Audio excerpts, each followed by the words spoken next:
Good morning guys. अभी 6:45 हो गया है। लेट हो गया आज भी उठने में। तो भी चलते हैं, जिम के लिए रेडी होता हूँ फटाफट से। हेलो गाइस, मैं जिम के लिए निकल गया हूँ। ये मॉन्स्टर मेरा प्री वर्कआउट ड्रिंक है। आज मेरा कार्डियो डे है, तो मैं कार्डियो डेज पर मॉन्स्टर पीता हूँ। और 2 दिन होता है वीक में, और लिफ्टिंग वाले डेज पर प्री वर्कआउट। तो कोई भी जो प्री वर्कआउट होता है उसमें एसेंशियली 4 इंग्रेडिएंट्स होते हैं: कैफीन, बेटा एलेनिन, टायरोसिन और सिट्रलिन।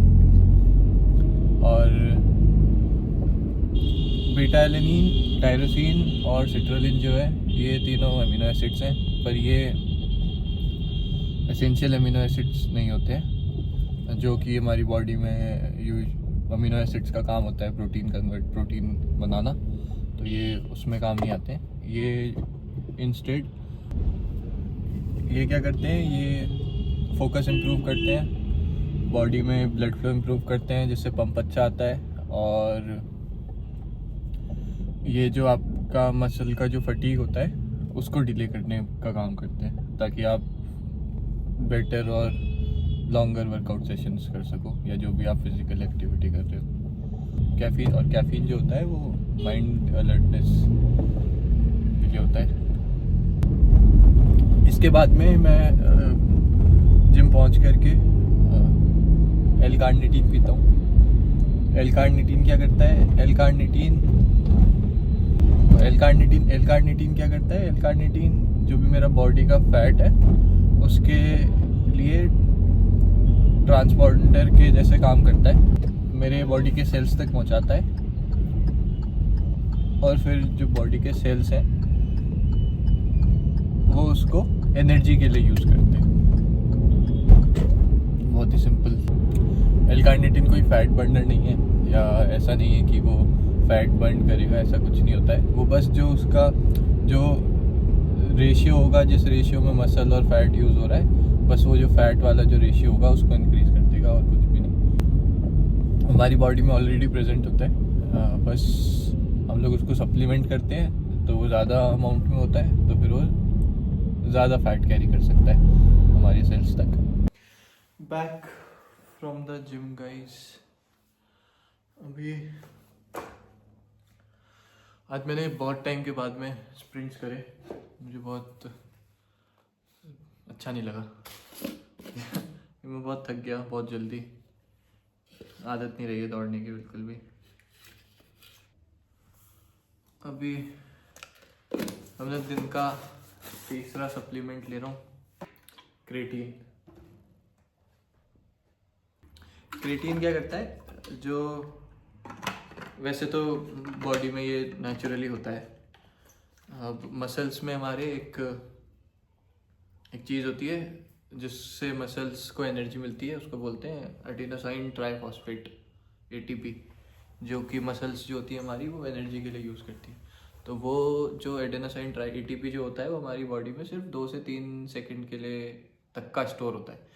तो कोई भी आप एक्सरसाइज करने जाते हो तो आप इनिशियली बहुत उसको ऐसे एनर्जी के साथ करते हो, और बहुत ही ईजी रह पाता है। कोई भी, अगर मैं हैवी लिफ्ट कर रहा हूँ या मैं स्प्रिंट मार रहा हूँ, तो इनिशियली तो बहुत एक्सप्लोसिव होगा, लेकिन थोड़े ही टाइम के बाद में वो जो है मसल में फटीग होने लगता है। तो जो इसीलिए जो पहला रैप होता है वो इजी होता है, और जो बाकी के जो रैप्स होते हैं फिर वो टफ होते रहते हैं। तो और वो पहला रैप इजी इसलिए होता है क्योंकि इनिशियली हमारी मसल्स में 2 से 3 सेकंड के लिए 2 से 3 सेकंड तक का एटीपी स्टोर होता है। अब क्रेटीन क्या करता है? क्रेटीन जब मसल्स में मिलता है तो वो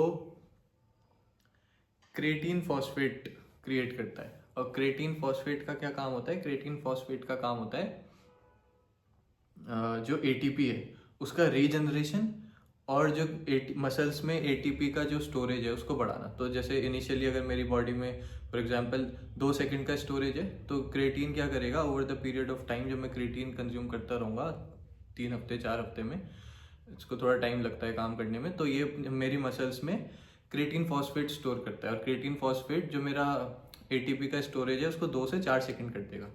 और एट द सेम टाइम हाँ, तो 2 से 3 सेकंड उसको इंक्रीज भी कर देगा, और जो उसका रीजनरेशन है, जो एटीपी का रीजनरेशन है, उसको भी वो मल्टीप्लाई कर देता है। तो और दूसरी चीज़ जो क्रिएटिन करता है वो है हमारी मसल्स में वाटर होल्ड कराता है। तो उससे क्या होता है, मसल जो है ज़्यादा फुलर और बड़ी लगती है। तो गाइस, मैंने अभी अभी अपनी पहली मील ली है, और पहली मील के साथ में मैं ये 2 चीज़ें और लेता हूँ। ये मल्टीविटामिन है,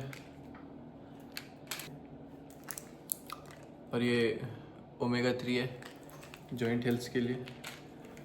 तो ये मेरा लास्ट नहीं, इसके अलावा सिर्फ एक चीज़ और बचती है, वो है ये फास्ट एन अप का मैग्नीशियो। इसमें मैग्नीशियम और जिंक है। ये मैं रात को लेता हूँ सोने से पहले, आधा घंटा सोने से पहले, बेटर स्लीप क्वालिटी के लिए।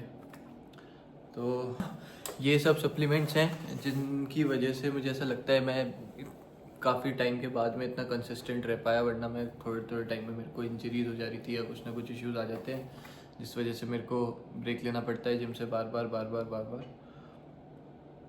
बट ये सब चीज़ों ने मेरे को हेल्प करा है, और ये सब कुछ ज़रूरी नहीं है, मैंडेटरी नहीं है। प्रोटीन क्रेटीन और ओमेगा 3 फिश ऑयल इसको बोलते हैं, और मल्टीविटामिन मेरे ख्याल से 4 इनफ है। और मल्टीविटामिन को भी अगर कोई चाहे तो वो रिप्लेस कर सकता है स्पेसिफिक न्यूट्रिएंट से। अगर किसी में विटामिन डी की डेफिशिएंसी है तो विटामिन डी की टैबलेट्स ले सकता है, या अगर किसी में आयरन कमी है तो वो आयरन की टैबलेट्स ले सकता है। तो ये सारी चीज़ें हैं जो कि मैं रेगुलर बेसिस पे, और ये मेरा रूटीन रहता है, ये मैं सप्लीमेंट्स लेता हूँ सुबह से लेकर के शाम तक, रात को सोने तक। और ये सारी जो चीज़ें हैं ये सिर्फ सप्लीमेंट्स हैं। ये जो भी कमी रह जाती है, या फिर किसी चीज़ को स्पीड अप करना है, किसी चीज़ को पेस अप करना है, तो उसके लिए काम आता है ये एग्जैक्टली। पर जितना भी हो सके उतना कोशिश करना चाहिए कि होल फूड से ही कंज्यूम हो चीज़ें। बट वेजिटेरियन डाइट में ये पॉसिबल नहीं है कि वे सिर्फ और सिर्फ डाइट लेकर के, नॉर्मल डाइट लेकर के, रोटी सब्ज़ी दाल चावल खा करके ये सब कुछ हम पूरा कर सकें। आप पनीर भी कितना ही खा सकते हो, उसमें भी बहुत फैट होता है, तो वो भी सही नहीं है। तो जो डेफिसिट रह जाता है, जो डेफिशिएंसी रह जाती है, जो कि हम लोग अपने रेगुलर फूड से नहीं कंज्यूम कर सकते, उन चीज़ों के लिए ये सारे सप्लीमेंट्स हैं, और ये मुझे इन्होंने बहुत हेल्प करा है। अब पर एक चीज़ और, मैंने ये सब चीज़ें लेने से पहले अपने बॉडी में मैंने अपना ब्लड टेस्ट भी करवाया था। मैंने सब चीज़ें चेक करवाई थी कि मेरे में कुछ ऐसा इशू तो नहीं है बॉडी में करेंटली कि जिसकी वजह से वो अफेक्ट हो सकता है। और मैंने ये भी चेक कराया था, और किसी चीज़ की कुछ बहुत ज़्यादा बॉडी में होता है, क्योंकि अगर प्रोटीन भी बड़ा हो सकता है, या फिर हो सकता है मेरी बॉडी में ऑलरेडी क्रिएटिन बहुत बड़ा हुआ हो। पर ये तो मैंने वो सब चीज़ें पहले ही टेस्ट कराई थी, और उसके बाद में मैंने बहुत ज़्यादा देखने के बाद में कि मैंने ये सब चीज़ों के बारे में बहुत पढ़ा था कि किस चीज़ से क्या होता है, कौन सी चीज़ कैसे अफेक्ट करती है बॉडी में जा कर के, बॉडी में जा कर के वो उसका जो फ्लो रहता है किसी भी सप्लीमेंट का, वो कैसे रहता है, कहाँ से वो कैसे ट्रैवल करता है बॉडी में, वो सब चीज़ें मैंने पढ़ी, और उसके बाद में ही मैं ये सब चीज़ें ले रहा हूँ। तो अगर कोई और भी लेना चाहता है तो वो अच्छा है, कोई भी चीज़ गलत नहीं है इसमें से कुछ भी। सब कुछ नेचुरल कंपोनेंट्स हैं जो कि ऑलरेडी हमारी बॉडी में प्रेजेंट होते हैं। बट हाँ, बस इतना ही है कि एक बार पहले चेक कर लो कि करंट स्टेट आपकी बॉडी की जो करंट स्टेट है वो क्या है। उसके बाद में अगर आप लोगे तो मेरे ख्याल से वो ज़्यादा अच्छा रहेगा।